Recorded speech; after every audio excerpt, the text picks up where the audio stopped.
Ibu-ibu dan bapak-bapak, teman-teman serta adik-adik sekalian, jamaah sholat isya dan pengajian Masjid Baitul Muttaqin, yang semoga kita bersama oleh Allah benar-benar dicatatkan menjadi orang yang muttaqin.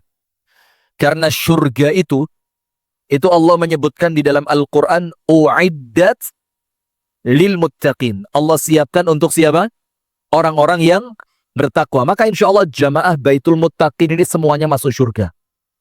Amin ya Rabbal Alamin. Tapi tetap syarat dan ketentuan berlaku. Tidak ada, cuma-cuma itu tidak ada. Maka dengan itu ada satu makna takwa dari salah seorang sahabat Nabi yang bernama Abdullah ibnu Mas'ud radhiyallahu anhu. Abdullah bin Mas'ud radhiyallahu anhu ketika menafsirkan ayat ittaqullaha haqqa tuqatih, bertakwalah kepada Allah dengan takwa yang sebenar-benarnya takwa. Yang dengan ketakwaan itu akan mengantarkan kita masuk ke dalam surga. Itu kata Abdullah ibnu Mas'ud, takwa sebenar-benarnya takwa itu kriterianya 3. Berapa jemaah? Bu, berapa? 3. Anda jangan ngodeng-ngodeng macam-macam ya. 3 ini bukan jumlah istri atau apa. 3 kriteria takwa menurut Abdullah ibnu Mas'ud. Yang pertama, an yuta'a fala yu'sa. Ikhtiar terus taat dan jangan maksiat. Jadi bukan kemudian Anda tidak maksiat loh ya. Karena maksiat itu sesuatu yang memang melekat dalam diri manusia. Ada kemaksiatan mata, lisan, pikiran, tangan, kaki. Tapi apa? Kita ikhtiar. Agar ketaatan kepada Allah itu menjadi ciri khas kita. Fala tu'asa, dan jangan bermaksiat kepada Allah. Itu kriteria takwa nomor 1. Nurut, jangan protes sama Allah. Tinggalkan larangan Allah dan jangan didekati. Nomor 1. Taat dan tidak maksiat. Yang kedua, wa an yudhkara fala yunsa. Takwa kepada Allah dengan sebenar-benarnya takwa itu ingat kepada Allah dan tidak lupa kepadanya. Maka kriteria orang yang bertakwa nomor 2 itu lisannya tidak pernah kering dari zikir. Orang kalau lisannya itu kering dari zikir, maka jangan sok-sokan ngomong bertakwa. Enggak. Karena takwa itu menurut Abdullah ibnu Mas'ud yang kedua adalah senantiasa mengingat Allah dan tidak pernah melupakan Allah. Dan yang ketiga, wa an yushkara fala yukfar. Senantiasa mensyukuri nikmat Allah dan tidak pernah kufur. Maka apabila Anda memiliki yang 3 ini, taat dan tidak maksiat, ingat dan tidak lupa, kemudian syukur dan tidak kufur, maka Anda dapat ittaqullaha haqqa tuqatih. Dan kalau yang 3 ini panjenengan bisa melakukan dengan istiqomah sampai wafat, Allahumma amin, maka jaminannya insya Allah masuk ke dalam syurga. Amin ya Rabbal Alamin. Inna lil muttaqina mafaza hadaiqa wa a'naba wa kawa'iba atraba wa ka'san dihaqa la yasma'una fiha lagwan wala kidzaban jazaa'an min rabbika 'ata'an hisaba. Itulah surga yang di dalamnya apa? Semua kenikmatan, semua bentuk keberuntungan itu ketemu di surga. Kemudian saya mau menafsirkan ini kok takut sama ibu-ibu. Kenapa ditaruh atas? Kalau nggak cocok sedikit mereka tuh melempar gelas dari atas. Jangan Bu ya. Tolong panitia gelas diamankan. Makna yang kedua, innalil muttaqina mafaza hadaiqa wa a'naba. Mereka punya kebun-kebun dengan tanaman anggur yang subur. Wa kawa'iba atraba. Kawa'ib, antum tahu arti kawa'ib? Kawa'ib itu bentuk jamak dari kata ka'id. Ka'ib itu, maaf ini saya nggak ngomong porno. Insya Allah Anda cek track record saya di dunia dakwah. Anti saya ngomong porno dalam dunia dakwah itu enggak. Tapi arti kata ka'ib atau kawa'ib itu artinya apa? Al-mar'atu murtafi'atus sadi. Perempuan yang dadanya itu terangkat. Wa kawa'iba. Atsarabat. Senyum. Masya Allah. Jadi pengen cepat mati kalau gini. Yang ketiga, yang kemudian apa? Atsaraba. Atsarab itu apa? Atsarab itu mutawasiyah fissin. Usianya sebaya. Wa kawa'iba atraba wa ka'san dihaqa. Gelas-gelas minuman yang begitu menyenangkan. La yasma'una fiha lagwa wala kidzaba. Tidak terdengar omongan yang sia-sia di surga itu. Wala kidzaba, dan tidak terdengar kedustaan. Dan semua itu Allah siapkan untuk siapa? Lil muttaqin, untuk mereka yang bertakwa. Semoga Allah menjadikan kita dari kalangan orang-orang yang bertakwa. Amin ya rabbal alamin. Alhamdulillah, kita bersyukur kepada Allah di malam hari ini. Allah pertemukan kita dalam keadaan kita sebelumnya tidak pernah kenal, kita tidak pernah saling menyapa, tapi Alhamdulillah Allah pertemukan di masjid yang penuh dengan keberkahan ini dalam suatu niatan yang baik, yaitu talabul ilmi, menuntut ilmu. Di mana Al-Imam Asy-Syafi'i rahimahullahu ta'ala itu mengatakan talabul ilmi afdalu min salatin nafilah, min salati nafilah. Menuntut ilmu itu lebih utama dibanding sholat sunnah. Dan oleh Imam Syafi'i diamalkan. Imam Syafi'i rahimahullahu ta'ala tidak jarang itu bangun malam tapi tidak tahajud sama sekali. Lalu Imam Syafi'i melakukan apa? Mencatat ilmu. Ketika ditanya, mengapa engkau tidak sholat tahajud untuk dirimu? Sekedar 2 rakaat saja. Sisanya gunakan untuk ilmu. Kata Imam Syafi'i, sholat itu hanya untukku, sementara ilmu itu untukku dan untuk orang setelahku. Sholat itu pahalanya terhenti ketika aku salam, itu sholat. Tapi ilmu yang manfaat, pahalanya tidak berhenti walaupun aku telah meninggal dunia. Itu menunjukkan memang ilmu ini luar biasa. Maka Islam itu betul-betul agama yang identik dengan ilmu. Antum tahu? Surat dan ayat yang pertama kali turun kepada Nabi Muhammad, surat dan ayat apa? Al-Alaq. Ayat pertamanya apa, Bu? Iqra. Perhatikan, ini ayat turun perintah membaca kepada seorang nabi yang tidak bisa baca, tidak bisa tulis. Coba, ini salah konsep atau bagaimana ini? Ini Allah tahu Nabi Muhammad tidak bisa membaca, Allah tahu Nabi Muhammad tidak bisa menulis, tapi justru perintah pertamanya apa? Iqra. Ini disampaikan oleh para ulama. Ini menunjukkan pentingnya membaca. Sampai kepada orang yang tidak mampu membaca dan menulis pun, Allah perintahkan yang pertama kali untuk membaca. Ini menunjukkan Islam itu aneh kalau orang Islam itu ibadah tanpa landasan ilmu. Akhirnya yang muncul seperti sekarang. Kena kasus viral sedikit, panik. Kena kasus viral dikit, panik. Jadi, untuk kasus yang sekarang lagi viral tentang TV swasta nasional itu kita patut mendudukkan dengan objektif, seimbang. Dan ini lucunya yang mengomentari orang yang tidak pernah tahu dunia pesantren. Kan jadi aneh. Sementara adat di pesantren itu ketika dibawa keluar, memang akan terjadi apa? Culture shock. Nggak ngerti Anda, susah Anda. Susah. Saya juga lupa ini Wonosobo ya, saya kira kampung Inggris ini Ustaz. Maka akan terjadi culture shock, sesuatu yang menjadikan orang itu merasa kaget. Loh, kok begini banget gitu loh. Antum tak ceritain yang lebih dari itu. Imam Syafi'i mengatakan di majelisnya Imam Malik, itu tidak ada orang bersuara. Tidak ada, bersuara itu tidak ada. Dan itu menjadi perkara yang telah menjadi kemakluman bersama. Semua orang tahu.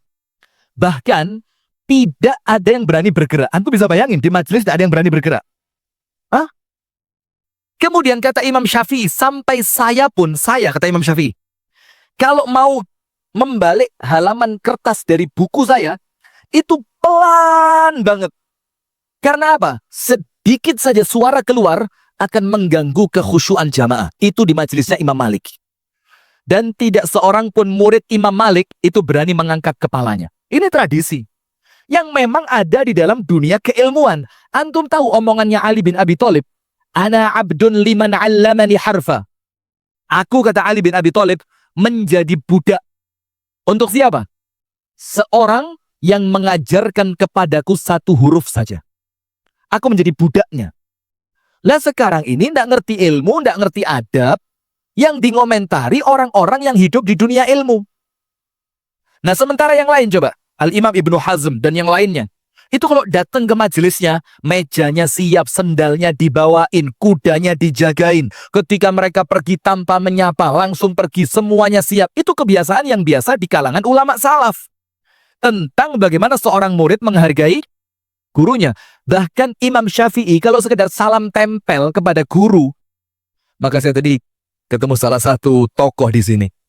Dia bilang apa? Sekarang Ustadz sudah nggak ada Kiai Basiroh, itu nggak ada. Basiroh itu mata batin. Sudah nggak ada Kiai Basiroh. Sekarang adanya Kiai Bisyarah. Berat juga ini ya. Kiai Basiroh nggak ada, adanya Kiai Bisyarah. Tahu Bisyarah? Amplop. Nah, sudah sampai Imam Syafi'i ketika tinggal di Irak, Basrah. Sama ibunya dibilang suruh pulang. Ibunya tinggal di Mekah. Antum tahu nggak cerita perjalanan ilmunya Imam Syafi'i?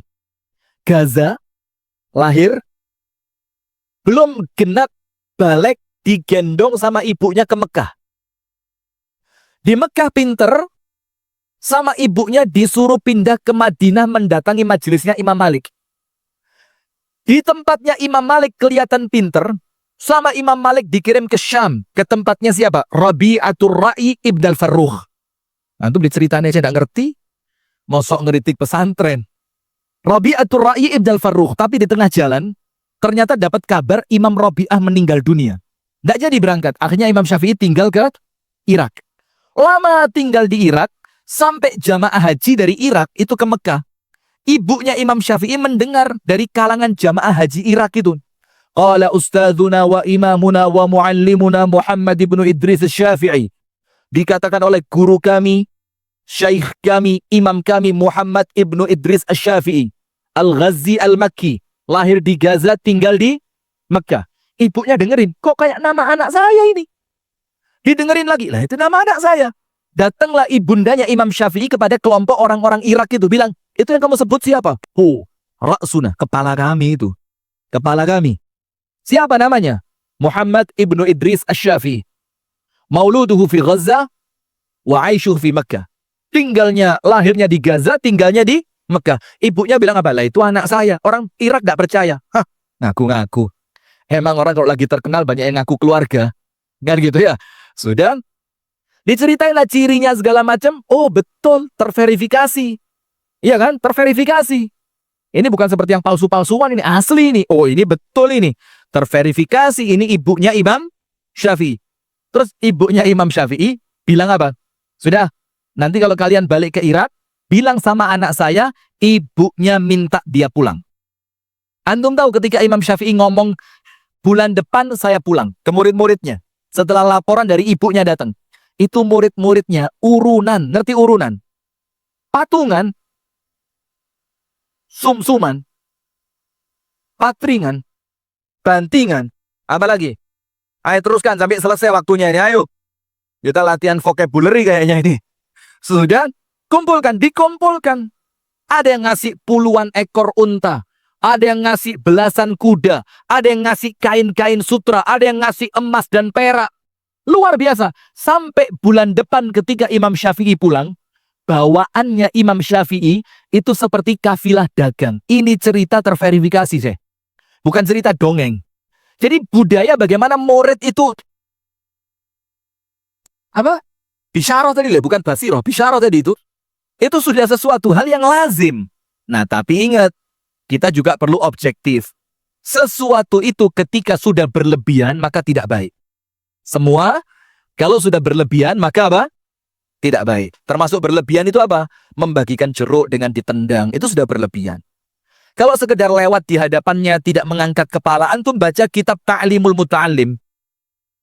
Ada yang pernah khatam Ta'lim Muta'allim? Coba angkat tangan, saya pengen tahu. sebesar ini masih proses. Masya Allah. Ya enggak apa-apa ya, menuntut ilmu kan kapan saja boleh kan? Tak kenapa? Baru bab 2. Syaraful ilmi, keutamaan ilmu. Masuk sih ini saya. Sebulan sekali lagi. Sampai kiamat kayaknya nggak akan khatam itu. Udah sebulan sekali kadang-kadang ustadznya nggak masuk. Masya Allah, tepat. Sudah dalam kitab Ta'limul Muta'alim itu ketat sekali. Ketat sekali. Nah tapi maaf, kita ulang sekali lagi. Kalau sudah melampaui batas normal dan wajar, ya tentu tidak baik. Ya Banda? Tidak baik, maka ayo bismillah. Perkara-perkara semacam kehidupan yang lazim di dunia pesantren, sekarang kita perlu hati-hati. Kenapa? Sekarang ini zamannya ini, Pak. Posting viral rame. Posting viral rame. Sementara zaman dulu tidak ada yang seperti ini, maka tentu dari pihak pesantren juga harus menjadi bahan apa ini? Bahan evaluasi. Jangan sampai terkesan apa? Berlebihan. Baik. Jamaah sekalian, di malam hari ini kita akan berbicara mengenai membangun peradaban dimulai dari keluarga. Tema ini, Syekh, ini tema daurah, Syekh. Antum tahu daurah? Daurah itu seminar sehari. Ini kita singkat kultum. Kuliah terserah antum. Ya mau sejam 10 menit, pokoknya terserah antum. Tapi insya Allah saya akan lihat kondisi jamaah. Kalau jamaah kelihatan masih meripatnya seger, semangat, kita lanjut sampai sahur. Tapi kalau kemudian panjenengan udah mulai kelihatan, udah, maka itu tandanya udah selesai. Oh, tandanya ngopi. Siap. Jazakallah khair. Tolong barista. Baik jamaah sekalian, kita awali. Yang pertama,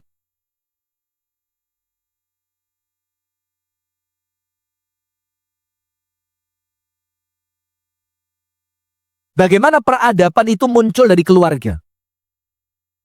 Sebelum kita masuk mengenai kriteria dan tahapannya, antum perlu buka dulu dalam surah Al-Furqan. Surat apa? Al-Furqan. Pada ayat yang ke-74. Ini antum jangan salah paham ya. Saya tahu masjid ini berdiri untuk semua golongan ya. Jadi kalau saya berbicara sesuatu, ya antum harus lapang dada juga. Karena kan untuk semua golongan. Tapi bukan ciri saya, provokasi itu bukan ciri saya.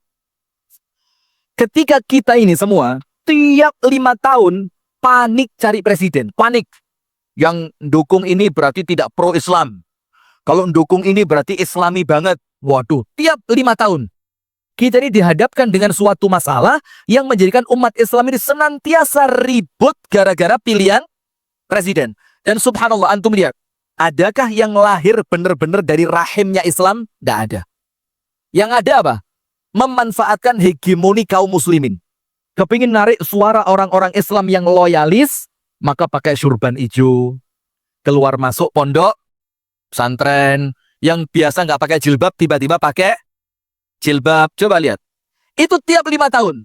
Bukan hasil didikan keluarga muslim, bukan hasil didikan ideologi Islam, tapi munculnya dadakan hanya mencari simpati kaum muslimin. Setuju apa enggak omongan ini? Tiap tahun. Kita tidak pernah yang betul-betul muncul dari rahimnya pendidikan ideologi Islam. Tidak ada. Mau nyebut nama apa enggak? Kopi.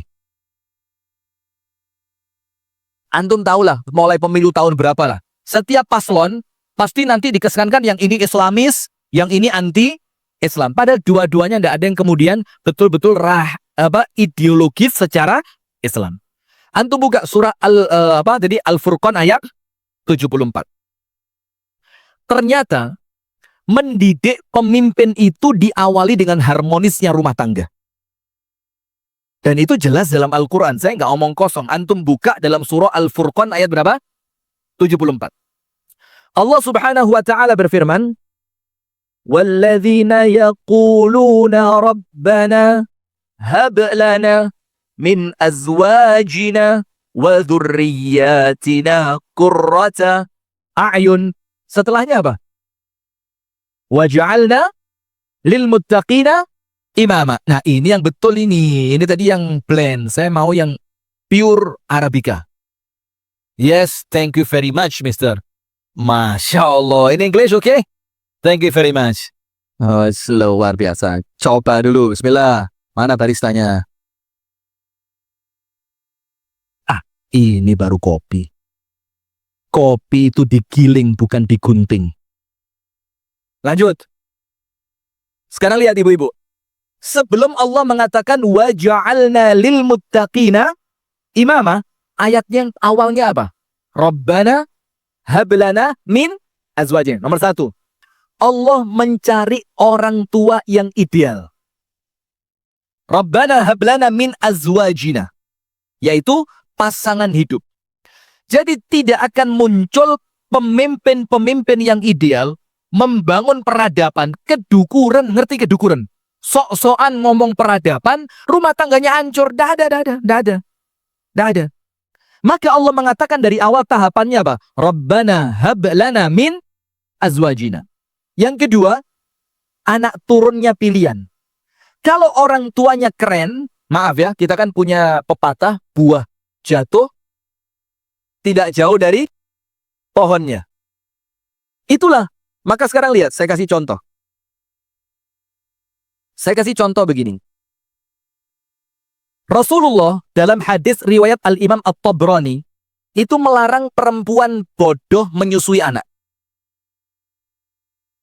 Hadisnya ada dan derajatnya hasan. Jadi perempuan yang, maaf ya, apa bahasanya yang bagus ya? Ibu-ibu, perempuan bodoh nggak boleh nyusuin anak. Oh, ketawa Anda. Alhamdulillah saya bodoh. Itu Rasulullah mengatakan, naha Rasulullah an tustarda'al hamqa. Rasulullah itu melarang anak kecil disusui oleh ibu yang bodoh. Para sahabat tanya, ya Rasul, apa urusannya? Kok sampai anak kecil tidak boleh menyusu dari ibu yang bodoh? Rasul bilang apa? Fa innal labana yushabbih. Karena air susu yang diserap oleh anak-anak kita itu terpengaruh dari kecerdasan ibu yang memiliki air susu tersebut. Bayangin, maka ibunya pilihan.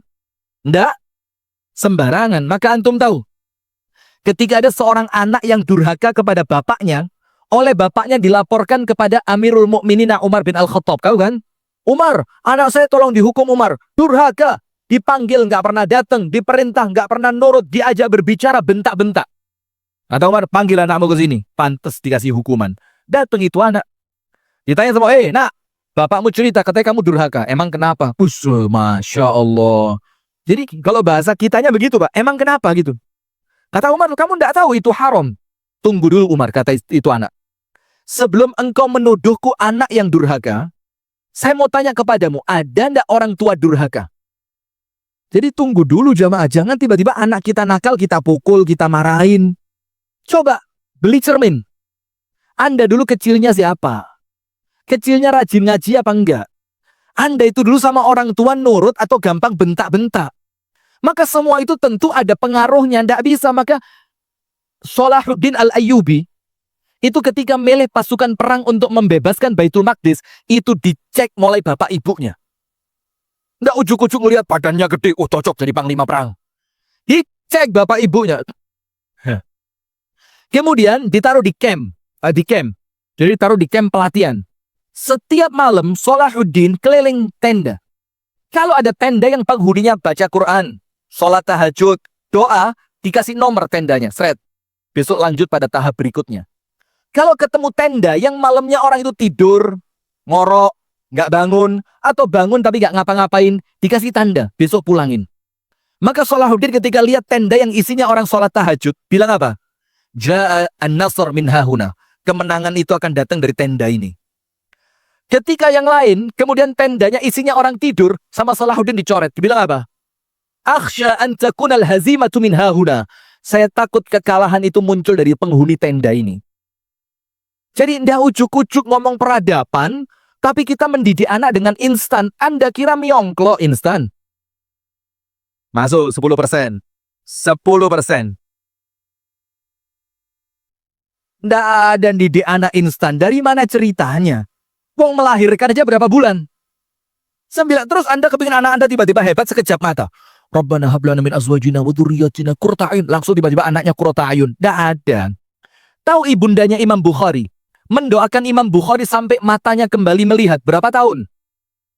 lebih dari 7 tahun. Imam Bukhari itu lahir meripate buta. Nggak bisa ngelihat. Kalau sampai akhir Imam Bukhari itu buta terus, kita nggak akan menikmati kitab yang namanya Sahih Al-Bukhari atau kitab Al-Adabul Mufrad. Nggak akan kita baca itu. Bagaimana ceritanya kok bisa? Ibunya istiqomah tahajud. Diawali dari orang tua. Ibunya istiqomah tahajud. Tuhuran am hayyuan. Baik dalam keadaan suci atau dalam keadaan haid. Gimana tuh? Gimana sholat tahajud waktu haid itu, Ustaz? Kok waktu haid tetap sholat tahajud? Dirubah. Kalau suci dia bangun jam 1 sampai subuh. Kalau haid, dia tetap bangun jam 1 sampai subuh, tapi sholatnya diganti zikir dan doa. Tetap bangun. Ibunya lihat. Kita, istri haid, libur semuanya. Gak mau masak, gak mau mandi. Ya, nganter anak sekolah gak mau. Tahu kan perempuan haid? Tahu kan perempuan kalau PMS suka ambekan. Ntar kalau orang di jalan tiba-tiba ngebel-ngebel saya tampar gimana? Mendingan kamu aja yang nganterin. Coba perempuan gitu ngomong membangun peradaban. Aduh pret. Orang tua harus panjenengan ngerti kalimat rekoso ndak? Nah, orang tua harus rekoso jamaah. Karena Al-Furqan 74 itu diawali azwajina. Orang tua dulu. Orang tua dulu. Itu ibundanya Imam Bukhari tiap malam bangun dan doa yang paling diharapkan oleh Allah diterima satu. Apa itu? Allahumma rudda basara ibni. Ya Allah, kembalikan pandangan mata anakku ini. Sampai di suatu malam ibunya tahajud ketiduran. Kalau kita tidur sampai nggak tahajud kan? Ini tahajud kemudian ketiduran. Ketemu Nabi Ibrahim dalam mimpinya. Dibangunkan, istaiqidhi ya ummah fa innallaha qad radda basara ibnik. Bu, bangun. Ibu, bangun. Kenapa? Karena Allah telah mengembalikan pandangan mata anakmu. Bangun ibunya.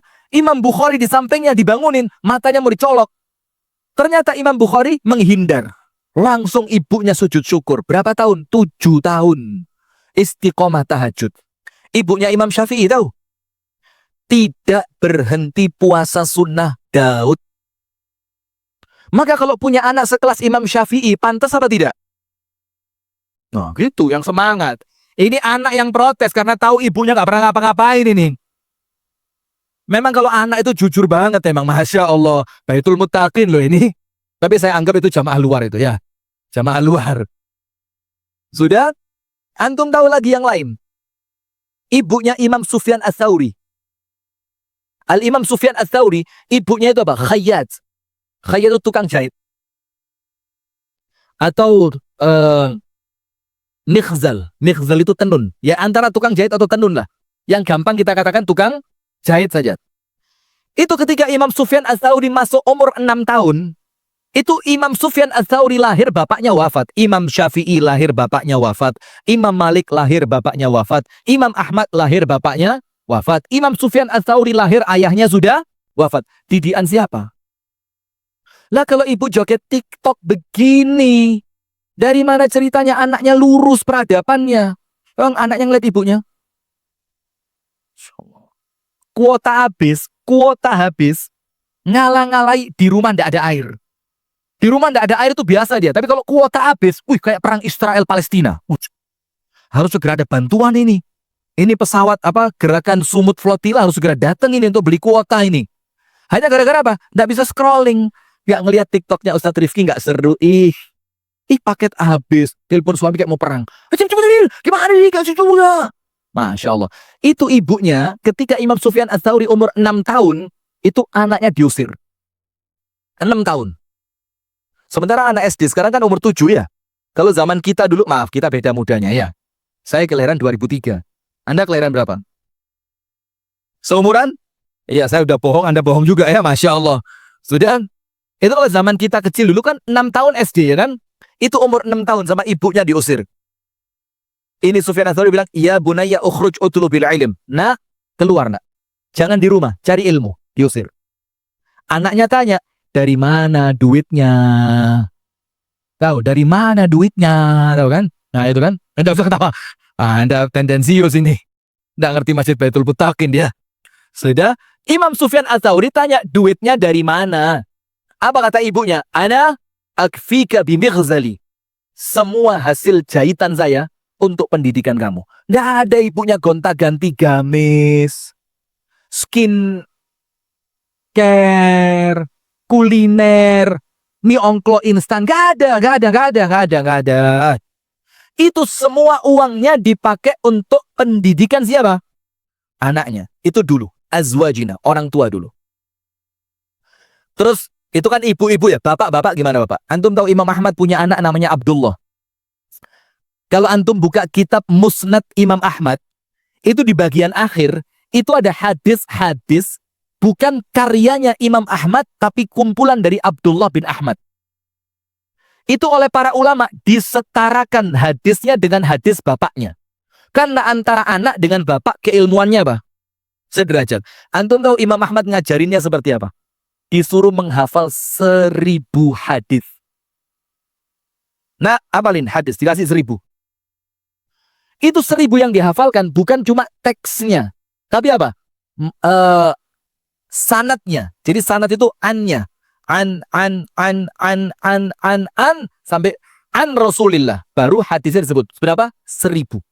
Dalam riwayat yang lain 10.000. Tapi untuk ngomong dengan Anda, kalau saya bilang 10.000, Anda bilang tak masuk akal. Karena standarnya beda. Maka saya turunkan di sini. Saya kalau ngaji di Malang, saya sebut 10.000. Kalau Wonosobo, saya bilang 1000 aja ayat. Karena keadaan daerah itu mempengaruhi kemampuan menghayalnya itu beda. Sudah hafal 1000. Setelah hafal, kata Imam Ahmad apa? Saya kasih waktu 7 ayamin, 7 hari. Datang itu anaknya, tidak sampai 7 hari. Di hari yang kelima, hafidtu kullal ahadith. Beres pak, 1000 apal semua. Dicek sama Imam Ahmad, dibolak-balik matan dan sanatnya. Sanat hadis ini ditaruh di hadis yang satunya. Kata anaknya, bukan begitu pak. Matan hadis ini, sanatnya ini. Kalau sanatnya ini, matannya ini, Anda kebalik. Suruh baca, apal 1000. Apa kata Imam Ahmad? Nah, barakallahu laka fi hifdzik. Semoga Allah memberkahi ilmu dan hafalanmu nak. Setelah itu apa? Innal ahadits allati hafidtaha kullaha dha'ifah. Nah, 1000 hadis yang telah kamu hafalkan semua tadi, itu semuanya nggak boleh dipakai, nak. Karena hadisnya lemah. Coba kalau kita disuruh hafalan sama bapak kita ternyata nggak bisa dipakai. Hafalan susah-susah, setelah hafal hadisnya apa? Lemah. Kecewa ndak ini Abdullah ini? Kecewa. Dia bilang sama bapaknya, Pak, kenapa ndak yang sahih yang dikasih buat saya? Bapaknya bilang apa? Supaya kamu tahu nak, bagaimana beratnya mencari ilmu. Kamu 1000 dapat do'if semua, tapi kamu nggak kemana-mana. Saya, kata Imam Ahmad, pergi jalan 3 bulan, pulang lagi 3 bulan, cuma dapat 1 hadis setelah dicek do'if. Gimana? Kamu 1000 nggak kemana-mana, saya jalan 3, balik 3, dapat cuma 1 dicek. Coba, mana lebih berat? Itu bagaimana orang tua dulu harus pantas jadi orang tua yang memiliki anak perubah peradaban. Jadi orang tua ya harus keren. Harus apa? Keren. Antum buka Al-Kahfi.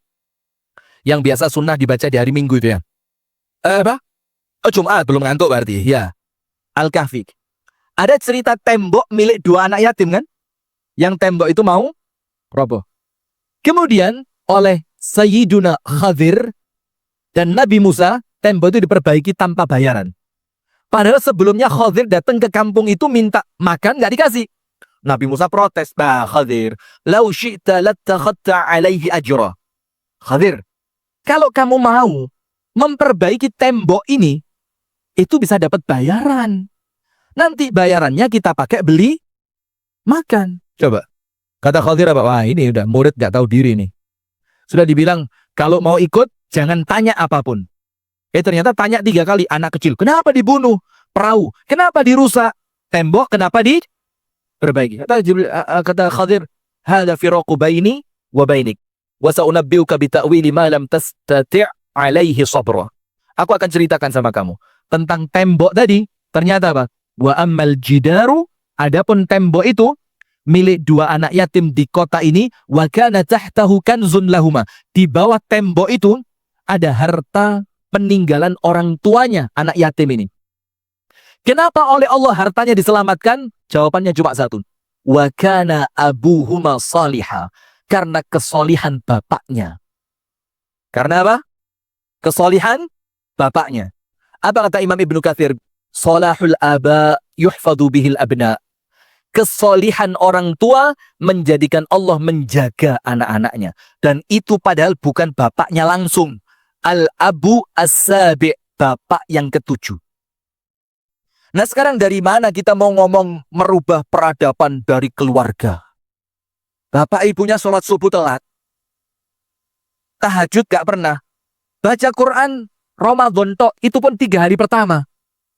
Cuma bulan Ramadan di 3 hari yang. Nah maka itu poin pertama. Rabbana hablana min azwajina.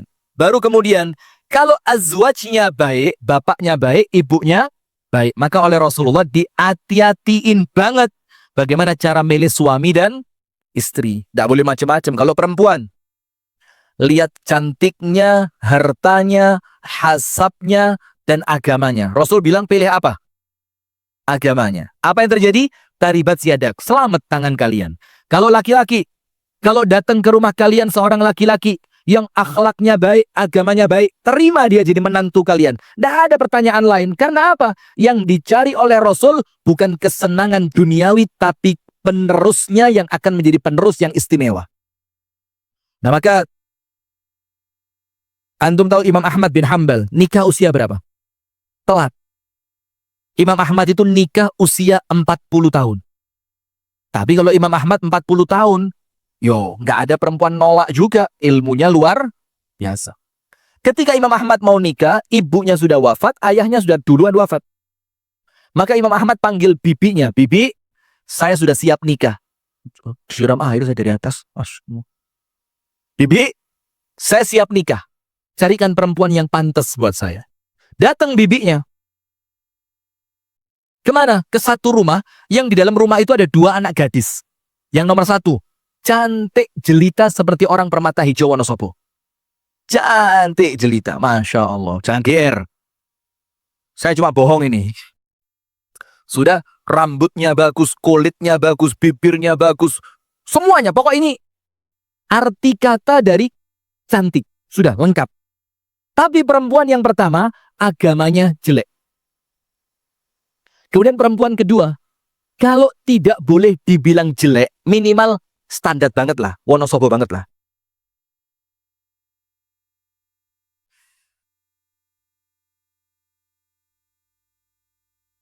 Baru di sini loh orang dihina bahagia itu baru di sini. Kalau tidak boleh dibilang jelek, padahal maaf ya, cuma kan kita nggak sopan ngomong kepada para ulama seperti itu. Cuma kalau mau dibilang jujur, jelek perempuan kedua. Tapi akhlak dan ilmunya baik. Akhlak dan ilmunya baik. Pulang bibinya ketemu Imam Ahmad. Ya Ahmad, inna fil baiti imra'atani. Di rumah itu ada 2 orang perempuan gadis. Diceritain yang nomor 1 Ahmad, Masya Allah, cantik jelita. Tapi agamanya jelek. Coba kalau orang sekarang, udah peduli agama, nanti saya ikutin, saya suruh ngaji di Baitul Muttaqin nanti aman. Coba bayangin, yang penting cantik dulu. Coba bedanya orang sekarang sama orang dulu. Sudah. Yang kedua Ahmad, jelek. Tapi ilmu bagus, akhlak bagus, agama bagus, ibadah bagus. Imam Ahmad bilang apa? Kalau saya menikah untuk nafsu saya pilih yang pertama. Tapi karena saya menikah untuk ibadah kepada Allah, maka saya pilih yang kedua. Dan subhanallah, antum tahu hasilnya apa? Memilih perempuan yang secara fisik, maaf ya, tidak cantik tadi, tapi agamanya, ilmunya, ibadahnya, akhlaknya baik. Imam Ahmad ketika itu istrinya meninggal dunia, setelah hidup 20 tahun bersama Imam Ahmad, apa kata Imam Ahmad? Aishtu ma'a ummi salih 20 sanatan, famakhtalaftu ma'aha walau kalimah. Aku hidup sama perempuan ini 20 tahun. Dan selama 20 tahun itu, sekalipun dia tidak pernah membantah saya. Coba. Mau cantik tapi cerewet. Mau. Setruk. Lihat suami sekarang. Kalau ketemu teman, ketawanya bahagia. Pulang ke rumah. Saya punya teman yang biasa pegang kamera ini. Lah, bukan yang ikut, sedang tidak ikut beliau.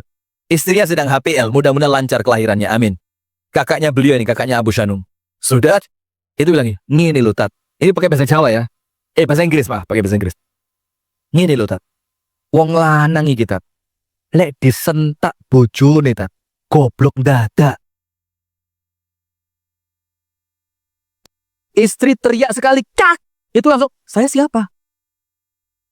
Saya di mana? Kamu siapa? Istrinya megang gelas. Gak usah drama. Oh iya, ingat.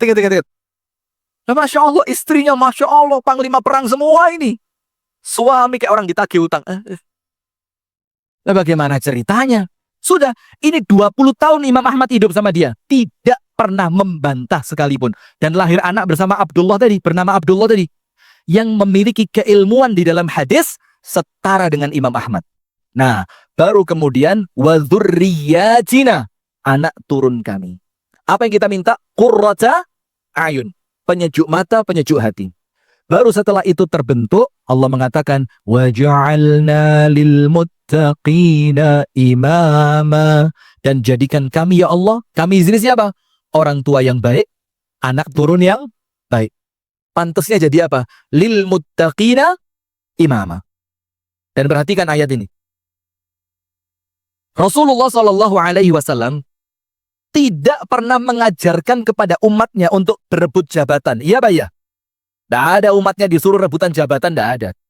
Bahkan salah seorang sahabat bernama Abu Dzar Al-Ghifari minta jabatan. Ya Rasulullah, hadza kada wa hadza kada wa ana lima la tasta'miluni ya Rasulullah. Si fulan panglima perang, si fulan penjaga Baitul Mal, si fulan utusan ke negeri seberang, si fulan ini, si fulan itu. Saya ama tasta'miluni, kenapa saya enggak dipakai ya Rasul? Dan harapan mereka di zaman itu untuk jadi karyawan itu bukan uangnya, uangnya kecil. Tapi apa? Pengabdiannya kepada Islam dan kaum muslimin. Karena ada hadis, innallaha idza ahabba 'abdan ista'malahu. Ketika Allah mencintai seorang hamba, maka oleh Allah hamba itu dipakai. Maka Abu Dzar merasa, saya kok nggak kepake? Jangan-jangan Allah nggak cinta dengan saya. Maka apa yang terjadi? Dia datang sama Nabi Muhammad, ama tasta'miluni? Saya kenapa nggak dipakai? Rasulullah bilang apa? Ya Abu Dzar, innaka dha'if wa innaha amanah wa innaha yaumal qiyamati khizyun wa nadamah. Abu Dzar, kamu lemah Abu Dzar. Sementara yang engkau minta ini adalah suatu amanah yang nanti pada hari kiamat akan menjadi penyesalan dan sumber kehinaan. Nah sekarang coba lihat, orang tidak ngerti hadis ini, rebutan jadi pemimpin.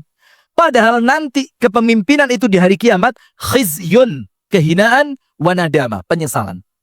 Kecuali orang yang mengambilnya karena memang dia berhak mendapatkannya. Dalam hadis yang lain, Rasulullah bilang apa?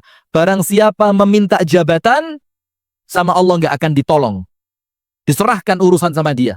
Tapi barang siapa yang diminta, kemudian dia mengiyakan, maka oleh Allah akan ditolong. Nggak boleh minta jabatan, itu nggak boleh. Tapi kenapa dalam Al-Furqan 74, kita malah berdoa, jadikan kami pemimpin untuk orang yang bertakwa. Kenapa coba? Ayo silakan dijawab. Yang bisa jawab, hadiah haji tahun depan tanpa antri. Ya iyalah, bayar sendiri. Masa saya bayarin? Yang bener aja. Ayo. Ini dalam satu hadis, dua hadis, banyak penjelasan Rasul melarang minta jabatan. Tapi dalam ayat ini, justru kita berdoa minta jabatan. Jadi pemimpinnya orang bertakwa. Coba kenapa? Waduh. Nggak ada tisu di sini ya? Salah tempat pengajian kayaknya saya ini. Coba, kenapa jamaah? Walah, malah ditaruh kameramen. Ayo coba, kenapa? Ini Rasul melarang kita minta jabatan, tapi Al-Furqan 74 kita disuruh minta sama Allah. Kenapa? Otomatis juga jadi orang yang bertakwa, karena jamaahnya Baitul Muttaqin gitu ya. Siap, kita tampung dulu. Pemimpin yang adil akan mendapat naungan kelak pada hari Kiamat, boleh. Yang lain? Pemimpin keluarga, berapa keluarga?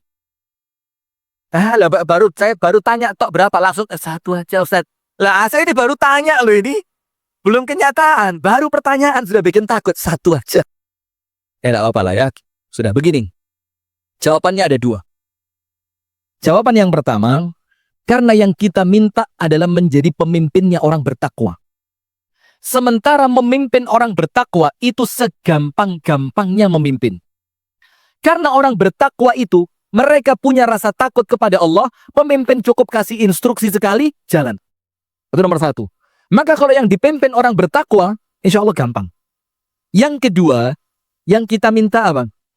وَجَعَلْنَا لِلْمُتَّقِينَ إِمَامًا. Pemimpin yang muncul dari rumah tangga yang baik, tidak mungkin pemimpin yang buruk. Maka pasti jadi pemimpin yang adil. Nah, sekarang kita lanjutkan jemaah. Terus Ustadz, bagaimana kita merubah peradaban, membentuk peradaban diawali dari rumah? Anda pegang 3 poin. Kita awali poin nomor 1. Rumah tangga pilar peradaban itu adalah rumah tangga yang diawali dengan keimanan yang kokoh. Dengan apa? Keimanan yang kokoh. Kita akan kasih banyak cerita. Karena memang saya suka baca cerita dan saya suka cerita itu suka. Karena apa? Cerita itu lebih gampang dicerna. Contohnya begini. Tahu keluarganya Nabi Ibrahim tahu? Nabi Ibrahim itu istrinya berapa? 2. Yang pertama, Sarah. Sarah. Ya bolehlah dalam logat Indonesia Sarah boleh. Yang kedua, Hajar. Nikah dengan Siti Sarah, lama tidak kunjung dikaruniai anak. Kemudian nikah dengan Siti Hajar, tidak lama Siti Hajar langsung hamil. Ketika Siti Hajar melahirkan anaknya, yang bukan konon, yang kemudian diberi nama Ismail, itu Allah memerintahkan kepada Ibrahim untuk memindahkan Hajar dan Ismail, yang waktu itu Ismail usianya baru bayi bisa merangkak. Merangkak itu usia berapa? 6, 7, 8. Enggak, setahun udah lebih. 6 bulan itu udah mulai tengkurap, goyang-goyang. 7 bulan udah mulai ngangkat. 8 bulan maksimal merangkak. Ya kan? Dibawa sama Nabi Ibrahim. Dipindah kemana? Anda lihat ayatnya. Rabbana inni askantu min dhurriyyati biwadin ghairi dhi zar'in 'inda baitikal muharram. Ya Allah, saya tempatkan zuriyah saya, anak dan istri saya. Di mana? Biwadin, di suatu lembah, ghairi dhi zar'in, yang tidak ada tanaman di sana. Lihat bahasanya Allah Ta'ala. Kalimat tidak ada tanaman itu mewakili kalimat tidak ada kehidupan. Karena kalau tidak ada tanaman, pasti nggak ada air. Karena kalau ada air, pasti ada apa? Ada tanaman. Dan kalau tidak ada air, akhirnya tidak ada tanaman, ada binatang nggak di situ? Nggak ada. Dan Anda jangan bayangkan Mekah itu Mekah sekarang. Ini Mekah yang betul-betul terpencil. Bahkan sebelum dibangunnya Ka'bah. Lalu Nabi Ismail masih baru lahir kok. Jadi tempat yang betul-betul antah berantah. Tidak ada tanaman, tidak ada air, tidak ada kehidupan. Ditinggal di situ. Lihat. Ini iman ya. Saya ngomong apa? Iman. Sudah. Setelah ditinggal selesai, pindah Ibrahim pergi. Ketika Ibrahim berjalan dari kejauhan, tidak menoleh sedikit pun. Langsung tak. Ini orang laki ya gini. Laki tak boleh cemen. Aku berdiri dulu ya. Laki kok. Laki itu di sini ada, di sana ada. Jadi Anda tinggalkan yang sini, Anda disambut yang sana. Itu laki. Sepakat?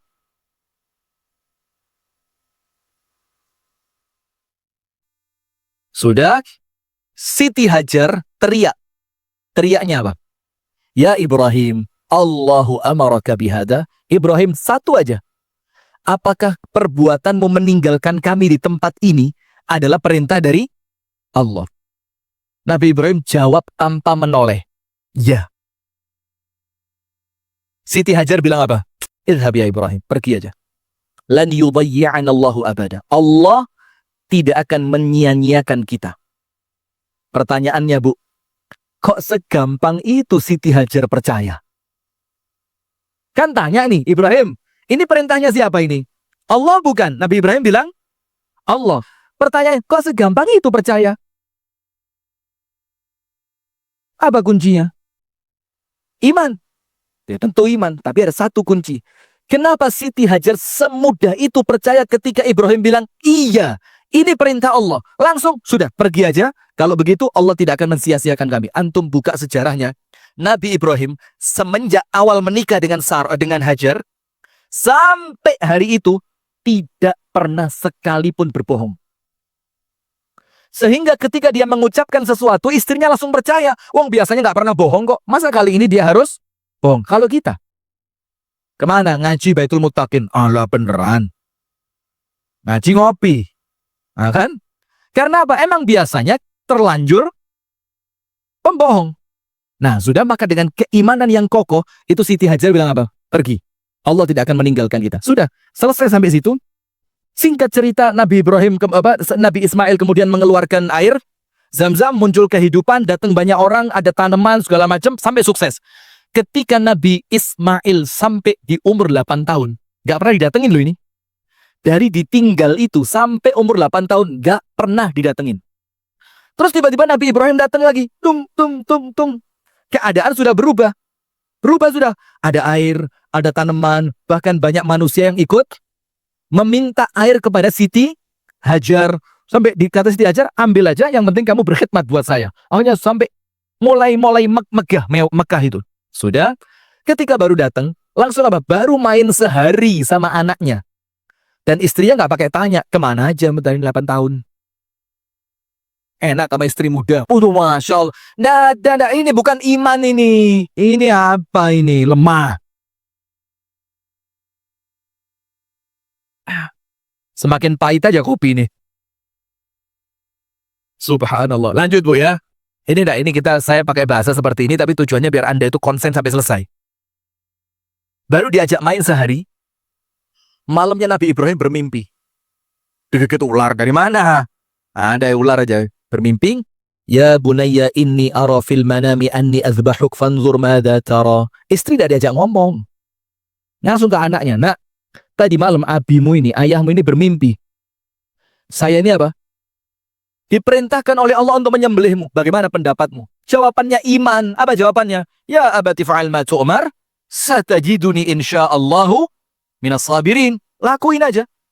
Kamu akan mendapati saya termasuk orang yang sabar. Sudah. Terus Nabi Ismail itu ketika mau disembelih, ngomong sama bapaknya, Pak, jauhin dari ibu ya. Khawatir kalau saya ngelihat ibu, saya nggak tega. Permintaan pertama. Permintaan kedua, tajemin Pak ya pisaunya Pak ya, biar saya cepat tidak terlalu tersiksa. Permintaan ketiga Pak, ikat mata, tangan, dan kakiku Pak dengan erat agar aku tidak membatalkan kamu menjalankan perintah Allah. Dan ini kalau kita ceritakan sekarang, yo ringan banget. Kenapa ringan? Kita tahu endingnya gimana, kita tahu. Bakal diganti jadi apa? Coba Anda hidup di zaman itu dan Anda gak tahu bakal jadi kambing ini anak. Berani? Mana ngomong iman? Kita sedekah aja pelit kok ngomong iman. Ini Masjid Baitul Muttaqin dari dulu mau perluasan gini-gini aja juga ya kan? Iya betul. Mana Pak Takmir tuh? Oh, udah ngantuk banget takut Pak Takmir. Oh, udah. Lawan kita sedekah aja pelit mau ngomong iman nyembelih anak, iya kan? Nah, maka untuk Nabi Ibrahim tidak seringan cerita yang kita sampaikan malam ini, Pak. Karena dia nggak bakal tahu itu anak berubah jadi kambing. Jadi betul-betul nyembelih anak. Loh kok nyembelih Pak? Saya ditinggal anak saya wafat umur 8 tahun. Itu setahun gak hilang sedihnya. Setahun gak hilang. Gak hilang sedihnya. Padahal meninggal normal sakit. Nggak ada saya pukul, saya jorokin ke sumur. Apa gak ada. Apalagi ini. Wih bayangin. Tapi iman berbicara. Setelah sukses Allah bilang apa? Ya Ibrahim, qasaddaqta ru'ya. Engkau telah membenarkan mimpimu itu. Dan Allah mengatakan ini memang betul-betul ujian yang berat, wahai Ibrahim. Setelah itu lihat, keturunannya Nabi Ismail, keluar Nabi yang terakhir yang paling mulia, penyempurna peradaban siapa? Nabi Muhammad. Iman. Maka tidak ada rumah tangga perubah peradaban kalau imannya lemah. Termasuk iman lemah itu apa? Masih mikir, anakku nanti kerja apa ya? Nanti anakku kalau nggak sekolah gimana ya? Lah lemah. Maka anak itu jamaah, Jangan diribetin dengan tuntutan yang macam-macam. Satu aja. Jadikan dia anak soleh. Selesai. Selesai. Kenapa? Kalau itu anak sudah jadi anak yang soleh, semua yang terjadi nggak akan buruk buat dia. Tidak akan buruk untuk anak yang soleh. Kaya, insya Allah amanah. Punya jabatan, tidak akan berkhianat. Kalaupun Allah takdirkan miskin, dia akan kuat sabarnya. Kalau Allah takdirkan dia menjadi orang yang punya kedudukan tinggi, dia akan ngerti bagaimana tawadhu dalam menyikapinya. Itu yang penting, Soalnya anak kita sekarang ditakut-takutin. Sekolah, mau jadi gembel lu. Masya Allah. Jadi seakan-akan kalau nggak sekolah itu langsung jadi gembel. La ilaha illallah Muhammadur Rasulullah.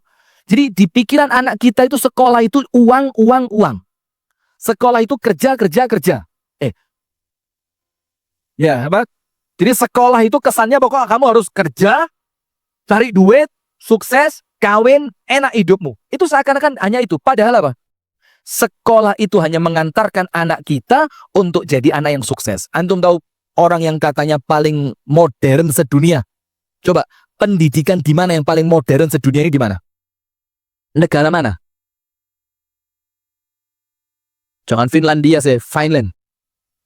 Malu-maluin. Ya, Finlandia. Atau katakanlah sebagian negara Eropa. Atau katakanlah Amerika. Yang dibilang pendidikannya maju top. Anda tahu sekarang mereka itu sampai detik ini. Mereka belum tahu ending pendidikan itu apa. Nggak tahu. Nggak ngerti mereka.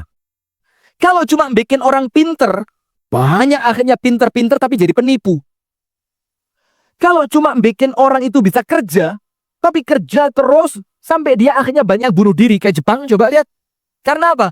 Bukan itu ending dari pendidikan anak-anak kita. Ending dari pendidikan anak kita, itu apa? Rabbana hablana min azwajina wa dhurriyyatina qurrata a'yun waj'alna lil muttaqina imama. Soleh, kenal sama Allah. Maka nomor satu, kalau ingin menjadikan rumah tangga kita itu rumah tangga yang menjadi perubah peradaban, maka poin yang pertama apa? Imannya dikuat. Ada ngerti tidak ilmu katon? Ilmu katon itu kan, alah dulu lo, bapakmu ndak pernah sekolah le, yo kamu yo masya Allah bisa sekolah akuntansi, kamu bisa sekolah jadi arsitek, bapakmu ndak lulus SD, itu zaman dulu, tidak ada cerita. Nah sekarang lihat, banyak di antara kita ini, maaf ya, jadi ayah, bapak, jadi bapak, itu ndak ngerti bapak itu apa, tugasnya apa. Sikap seorang bapak terhadap anaknya seperti apa? Tanggung jawabnya bapak itu apa? Haknya bapak itu apa? Enggak ngerti. Enggak pernah belajar. Dia dibilang bapak hanya gara-gara apa? Punya anak. Hanya karena punya anak dibilang bapak. Ibu, kalau ibu enggak, ibu pinter-pinter. Ibu sama? Padahal lebih parah kadang-kadang. Kadang-kadang mana bedain kunci sama laos saja enggak ngerti. Mana jahe, mana kencur enggak paham. Ada yang begitu? Dan sekarang nggak ngerti bumbu dapur, jadi lucu-lucuan. Ih, nggak bisa ngupas salak. Loh, ente nggak bisa ngupas salak kok nggak ada malu-malunya. Terus yang lain lagi, nggak ngerti cara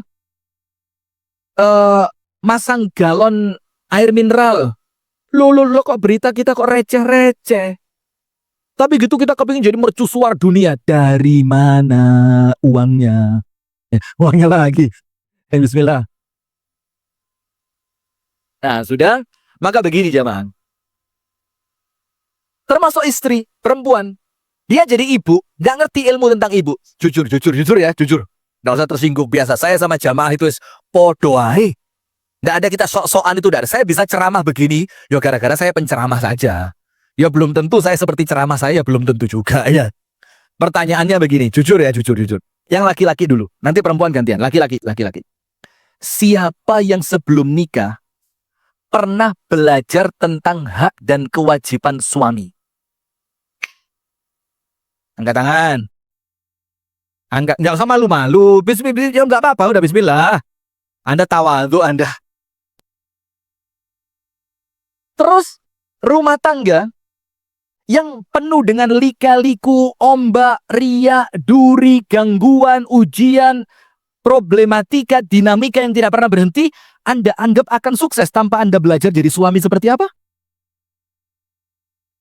Loh, jawab. Loh, Anda kok kayak saya tes gitu? Jawab. Gimana? Mau jadi suami kok nggak ngerti? Apa haknya suami? Apa haknya istri? Bagaimana sikap suami kalau istri seperti ini? Nggak belajar. Ibu-ibu sekarang. Ketawanya gak enak banget ya. Ibu-ibu, angkat tangan yang sebelum nikah, ngerti apa itu ibu? Bagaimana sikapnya istri kepada suami? Bagaimana mendidik anak? Angkat tangan yang pernah ikut seminar atau pelatihan atau belajar kelas menjadi istri, kelas menjadi ibu. Anda tahu apa saya gini-gini? Pamer cincin. Coba angkat tangan yang pernah ikut sebelum nikah. Yang di atas semangat ngini kabeh. Masya Allah, Anda ngelihat ceramah ya ceramah, betul jangan gini loh. Ya weh, penoleh mening sore. Subhanallah, terus bagaimana ceritanya? Cek, pelan-pelan, pelan-pelan. Termasuk kita ini jadi ayah, jadi ibu, nggak ngerti apa kewajiban orang tua, apa haknya anak, bagaimana mendidik anak. Sekarang begini, antum tahu ilmu tentang sholat, ini kan masjid untuk semua golongan kan? Gini, kalau tahiyat akhir atau tahiyat awal, jari itu yang betul digerakkan atau berhenti begini? Yang mana? Dua-duanya benar. Ulama fikih nangis dengan jawaban antum. Jawaban tidak bermutu. Dua-duanya benar itu loh. Ulama fikih nangis dengan jawaban antum. Loh, mereka itu debat sampai keringet-keringet. Enak, dua-duanya benar. Coba antara yang bergerak dan yang berhenti, mana yang benar? Yang tegak. Ada hadisnya, dan hadis ini kuat. Pukulan gerakan tangan kalian untuk setan itu melebihi kerasnya pukulan besi baja. Berarti gerak apa berhenti? Ya, penjelasannya jelas ini. Sudahlah, intinya itu. Sudah. Kemudian, ketika bangkit dari rukuk i'tidal, itu tangan dikembalikan posisi seperti semula atau turun ke bawah?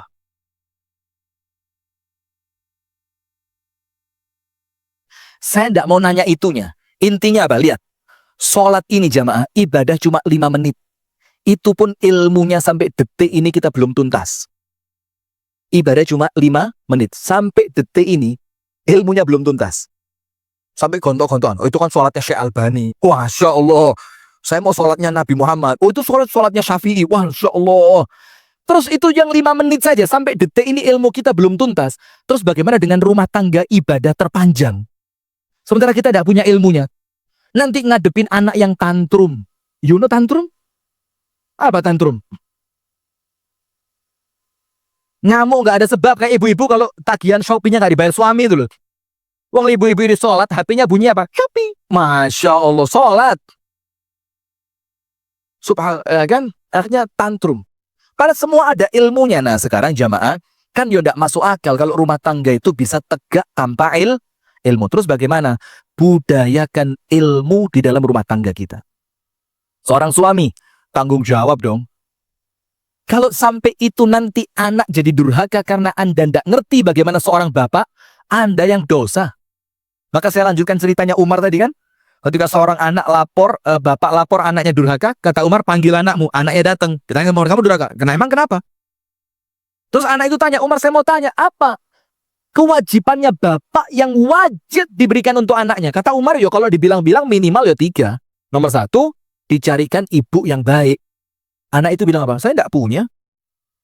Ibu saya itu seorang budak belian dengan harga murah yang dibeli bapak saya di pasar waktu siang dan digauli di waktu malam. Lahir saya. Ya ini, tidak milih siapa ibunya. Oh, kata Umar, waduh. 1, bapakmu salah. Apa yang kedua, wahai Umar? Diberi nama dengan nama yang baik. Saya tidak punya nama yang baik. Umar tanya, namamu siapa? Jual. Antum tahu Jual? Jual itu kalau Indonesianya kecoa. Serius ini. Dan antum perlu tahu jamaah, kenapa orang Arab itu banyak menamai anaknya dengan nama binatang. Iya apa enggak? Ada enggak orang Arab namanya Haidar? Haidar ada? Apa artinya Haidar? Macan sih. Singa atau macan? Macan. Wah. Macan cilik. Atau Namir, macan. Soker, Zufar. Zufar itu gagak yang cakarnya bisa menembus kulitnya badak. Itu Zufar. Kenapa orang Arab kok ngasih nama anaknya dengan nama binatang? Coba kenapa? biar sangar. Nggak penting banget ya, biar sangar. Ya mirip-mirip, dikit-dikit lagi. Antum modifikasi betul itu. Begini, karena orang Arab itu memberi nama anaknya untuk musuhnya. Itu ada dalam kitab Ar-Rahiqul Makhtum, Asy-Syaikh Shafiyur Rahman Al-Mubarakfuri. Jadi mereka itu ngasih nama anaknya, anak ini digadang-gadang akan menjadi musuhnya bapak. Sehingga dikasih nama yang menakutkan untuk musuhnya. Maka mungkin si anak ini musuh bapaknya takut kecoa. Sehingga si anak jadi korban, dikasih nama. Kata Umar, dua. Kamu nggak dapat yang kedua. Oke. Apa Umar yang ketiga? Yang ketiga, an yu'allimahul kitaba was sunnah. Mengajarkan kepada anaknya Al-Quran dan As-Sunnah. Nah ini coba. Ada di rumah kita pendidikan Quran Sunnah? Ada bapak buka kitab tafsir Ibnu Katsir gitu? Anaknya duduk, istrinya duduk, istri pertama, kedua, ketiga, keempat. Duduk semua begitu? Jangankan 2, 3, 4, Ustaz, istri satu aja tidak pernah. Nah, coba. Tidak ada di rumah tangga kita. Maka anak itu tadi haknya apa? Diajarin Islam. Kata anak tadi apa? La ya amirul mu'minin, abi masyghul bitijaratihi. Tidak bisa wahai Umar. Bapak saya sibuk dalam perdagangannya. Apa kata Umar? Irji' anta wad'u abak. Kamu pulang aja, bapakmu panggil sini. Itu anak pulang, bapaknya dipanggil oleh Umar dicambuk 8 kali cambukan. Antum tahu apa kata Umar? Kamu penyebab anakmu rusak. Terus peradaban dari mana yang muncul anak rusak gara-gara orang tua tidak ngerti ilmu? Dari mana ceritanya anak bisa dididik kalau orang tua tidak ngerti ilmu? Ada dalam kisah para salaf. Bapak diseret sama anaknya. Diikat kakinya. Dalam kisah tabi'in. Diseret. Jadi kaki, kepalanya di bawah. Seret. Jak. Sampai di suatu tempat si bapak bilang apa? Hasbuka huna ya bunai. Nah, berhenti sampai sini. Anaknya tanya, enak aja. Kenapa berhenti sampai sini? Bapaknya bilang apa? Kuntu ajurru jaddaka ilahuna. Karena dulu kakekmu tak tarik sampai sini. Maka sekarang balasan dari kamu, hentikan aku sampai tempat ini. Ini karena tidak punya ilmu. Balas-balasannya sampai seperti itu. Ada dalam kisah tabi'in yang lain, seorang bapak ngelaporin anaknya ke qadhi. Qadhi itu apa? Hakim. Dalam keadaan kepalanya bercucuran darah. Wah, darah semua. Terus hakim tanya, wa ma bi ra'sik? Ada apa kepalamu itu? Dakhaltul baita faramani waladi bil hajar. Saya masuk ke rumah, maka anak saya tiba-tiba ngelempar kepala saya dengan batu. Sebelum anaknya dipanggil, hakimnya tanya dulu sama si bapak tadi. Ya, wahai bapak, a'allamtahul kitab was sunnah? Pernah enggak kamu ngajarin ilmu agama kepada anakmu? Bapaknya bilang apa? Ya enggak pernah, kan saya cari uang. Kata hakimnya apa? Dhannaka thawran fa dharaba ra'sak. Itu anakmu waktu kamu masuk, kamu dikira banteng. Kamu dikira banteng sampai kamu dilempar pakai batu. Pulang, anakmu tidak salah. Kamu yang salah karena kamu tidak punya ilmu. Coba subhanallah. Sepenting itu ilmu dalam rumah tangga itu. Belajar bareng jamaah. Ikut kajian parenting. Zoom bisa, Zoom tidak masalah. Zoom ya. Ikut kajian parenting. Ini Masjid Baitul Muttaqin mengadakan kajian keluar indahnya rumah tangga dalam naungan poligami. Kan gitu bagus. Bikin kajian-kajian semacam itu. Pak Ketua Takmir, bagaimana usulan diterima? Jangan pura-pura nggak dengar loh ya. Pak Ketua Takmir, ada usulan dari beliau barusan. Bikin daurah di Masjid Baitul Muttaqin dengan tema apa? Indahnya rumah tangga dalam naungan poligami. Disetujui enggak? Setuju saya. Masya Allah. Sudah, maka yang kedua, itulah pentingnya ilmu. Jadi kalau mau merubah peradaban di dalam keluarga, budayakan rumah tangga itu budayanya budaya ilmu. Mau makan, ngerti ilmunya. Sampai Nabi Muhammad itu ketika anak tirinya, dalam tanda kutip bahasanya begitu ya, anaknya Ummu Salamah mau makan, namanya Umar bin Abi Salamah. Ketika namanya anak kecil kan, tangannya ke sana kemari, Rasulullah bilang, ya gulam, samillah, wa kul biyaminik, wa kul mimma yalik. Anak kecil, makanlah pakai tangan, ucapkan bismillah. Makanlah pakai tangan kananmu, dan makanlah dari makanan yang dekat darimu. Ilmu. Ketika Rasulullah melihat Abdullah bin Abbas masih kecil, tidur di rumah bibinya yang itu adalah istri Nabi Muhammad. Rasulullah pulang sholat duhur. Sama Rasul ditanya, asallal ghulam, anak kecil ini sudah sholat atau belum? Istrinya Nabi bilang apa? Ya Rasulullah masih kecil. Rasul tanya, wa kam umru, berapa umurnya? 7. Langsung muncul ilmu. Apa ilmunya? Muru auladakum bis salati wa hum abna'u sab'in. Wadribuhum 'alaiha wa hum abna'u 'ashrin. Perintahkan anakmu salat ketika umurnya berapa? 7. Dan pukullah. Tapi ingat, pukulannya bukan pukulan yang meninggalkan bekas, bukan pukulan yang menyebabkan cacat permanen atau yang lain, pukulan pendidikan. Wadribuhum 'alaiha. Pukullah anakmu ketika mereka tidak mau sholat, ketika usianya sampai berapa? 10 tahun. Ilmu ini. Kalau tidak ngerti ilmunya ya susah. Maka kata Imam Ghazali, tahapan pendidikan anak itu ada 3. 3. Ada 3. Jadi tahapan pendidikan anak itu ada berapa? 3. Nomor 1, 0 sampai 7. Berapa? 0 sampai 7. Apa 0 sampai 7? Rahmat, kasih sayang, tidak boleh ada perintah, larangan, pukulan, bentakan, teriakan, pelototan mata. Tidak boleh. 0 sampai 7, full kasih sayang. Walaupun kadang-kadang anak kita umur 5, itu kan udah ngerti diajak ngomong kan, tapi nggak boleh diapa-apain. Jangankan sekedar untuk ngembaliin makanan ke tempatnya. Wong sholat aja tidak boleh diperintah kok. Di bawah usia 7. Yang kedua, 7 sampai 11. Apa 7 sampai 11? Itu uswah hasanah. Diberi suri tauladan yang terbaik tanpa perintah. Hanya ditunjukkan, nak sholat begini. Nak kalau makan tangannya begini. Nak kalau ketemu kakakmu ucapkan salam. Itu tauladan.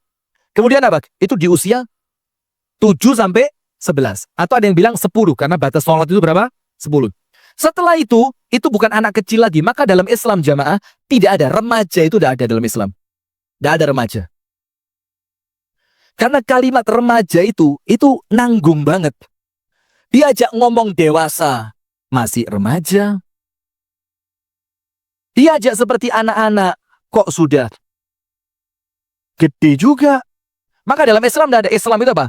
Prabalek, kemudian balek, dewasa, dan tua. Balek itu, prabalek itu 0 sampai balek. Ya pokok balek ya, berapa kan baleknya. Yang kedua, prabalik. Prabalik itu dalam Islam muda. Mulai balik sampai 40. Apa? Muda. Maka saya ini masih termasuk muda, karena saya 27, jadi masih muda. Nggak usah, astagfirullah, Anda nggak senang lihat orang bahagia ya. Memang hati itu kalau terlanjur kotor gitu, keluarnya itu hasut terus sama orang. Sudah? Dewasa itu balik sampai 40. 40 sampai 60 itulah dibilang balagha asyudda. Dewasa. Maka kalau cari suami yang dewasa itu yang masih muda. Dewasa dong, yang 40-an kan? Bahaya ini ya. Kemudian 40 sampai 60 dewasa. 60 ke atas tua. Jadi 60 ke atas itu apa? Tua. Kenapa kok batas tua itu 60? Karena rata-rata umatnya Nabi Muhammad itu meninggal di usia 60. Supaya apa? Hati-hati. Nah, maka kata Imam Ghazali, itulah tahapannya. 0 sampai 7, sayangin. Cium, sayang, gendong, manjain dia. Tapi ya tentu dengan batasan ya, nggak keterlaluan. Kemudian memberi tauladan positif 7 sampai 11. 11 ke atas, itu waktunya menggali ilmu dan adanya perintah serta larangan. Adanya perintah serta larangan karena dianggap sudah balik. Nah, maka yang kedua jemaah, ilmu. Ilmu ini penting sekali. Ilmu ini penting. Sekarang penutup yang ketiga. Bagaimana kita membangun generasi yang bisa merubah peradaban. Yang terakhir, as-sabatu wal istiqamatu fil ibadah. Ketika rumah tangga itu makmur dengan ibadah. Ketika rumah tangga itu apa? Makmur dengan ibadah. Maka perhatikan. Rasulullah bilang apa? Jangan jadikan rumah kalian seperti kuburan. Rasulullah bilang apa? Jadikan sebagian sholat kalian lakukan di mana? Di rumah.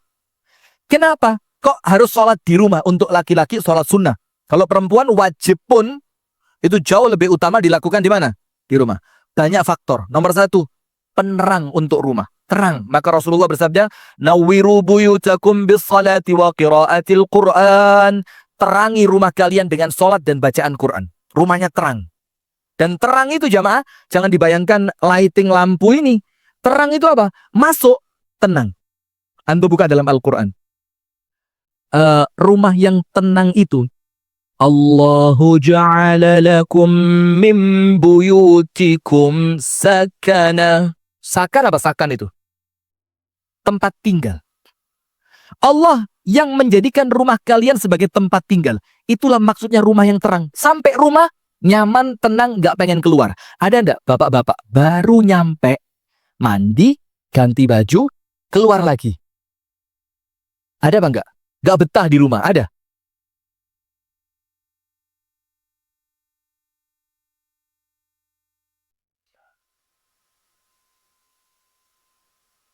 Jadi rumahnya itu gak tenang. Sementara rumah yang tidak tenang, antum tahu, itu rumah neraka. Neraka itu sifatnya apa? Rabbana akhrijna minan nar. Penghuni neraka itu jerit-jerit. Anda tahu jerit-jerit, teriak. Mereka bilang apa? Rabbana akhrijna minan nar. Ya Allah, keluarkan kami dari api neraka. Mereka itu kepingin cepat keluar. Itu ciri rumah tangga neraka yang tidak terang, gelap rumahnya. Sementara kalau rumah tangga itu surga, baru masuk rumah tenang, gak pengen keluar. Kalau di luar rumah, kepikiran pulang. Maka orang yang kerjanya sering telat, itu rumah tangganya surga itu. Kita husnudzon aja ya. Kalau ditanya, kenapa kamu telat? Wah, saya di rumah nyaman banget bos, rumah tangga saya kayak surga. Tapi kalau orang mulai seneng lembur, kemungkinannya dua. Ini bercanda ya, jangan dianggap, itu kata Ustaz Rifki ini guyon saja. Udah gak jadilah, gak jadi. Daripada jadi masalah nanti. Udah, maka orang itu kalau terlanjur seneng lembur, ada kemungkinan, biar aman ya, disclaimer dulu. Ada kemungkinan rumah tangganya kayak neraka. Jadi dia gak pengen cepet pulang, pengen lama-lama di kantor. Mana orangnya? Tiap malam lembur. Ini lembur apa kopi pangku? Bahaya nih. Ada kopi cubit, ada kopi pangku, tau nggak? Oh, belum sampai Wonosobo ya? Insya Allah segera. Tunggu tanggal mainnya. Astagfirullahaladzim. Nah, sudah penutup apa? Ibadah. Maka Rasulullah bilang, jangan jadikan rumah kalian seperti kuburan. Maksudnya Rasul, sholatlah di rumah, bacalah Al-Quran di rumah. Tujuannya apa?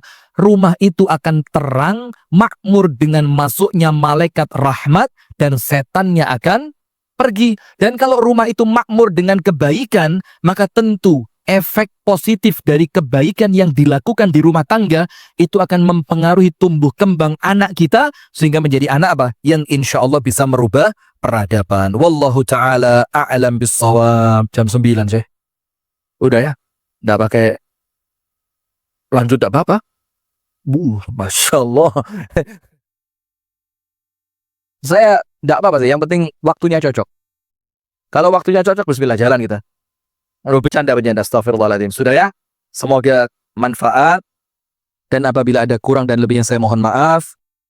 Jamaah sekalian, mengenai rumah tangga ini memang penting sekali. Dan tidak bisa memang, mau tidak mau, rumah tangga itu harus diisi orang yang ilmu. Orang yang ibadah, orang yang imannya kuat. Karena apa?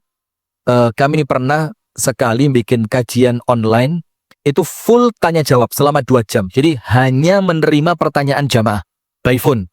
No, you know by phone? By phone? By phone. Itu dalam waktu 2 jam hanya menjawab 6 pertanyaan. Semuanya telepon. Dari 6 masalah rumah tangga yang ditanyakan oleh perempuan-perempuan yang telepon tadi, semuanya ada kasus perselingkuhan. Semuanya. Dari yang 6 yang tanya, semuanya ada kasus apa? Perselingkuhan. Karena apa? Lemahnya iman, lemahnya ibadah, lemahnya ilmu, lemahnya takut kepada Allah. Dan kalau seperti itu, tidak mungkin muncul rumah tangga perubah peradaban, nggak mungkin. Nah, itu jamaah sekalian. Semoga ada manfaatnya. Dari saya cukup sekian. Dan saya lihat antum sudah ngantuk semua ini, Masya Allah. Antara antum atau saya yang ngantuk ini. Saya tutup dari kami dengan doa kafaratul majlis.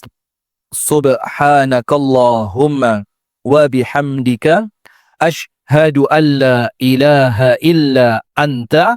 Astaghfiruka wa atubu ilaik. Kurang dan lebihnya mohon maaf. Besok pagi kajian saya di Masjid Al-Arqam. Ahad pagi ya. Assalamualaikum warahmatullahi wabarakatuh.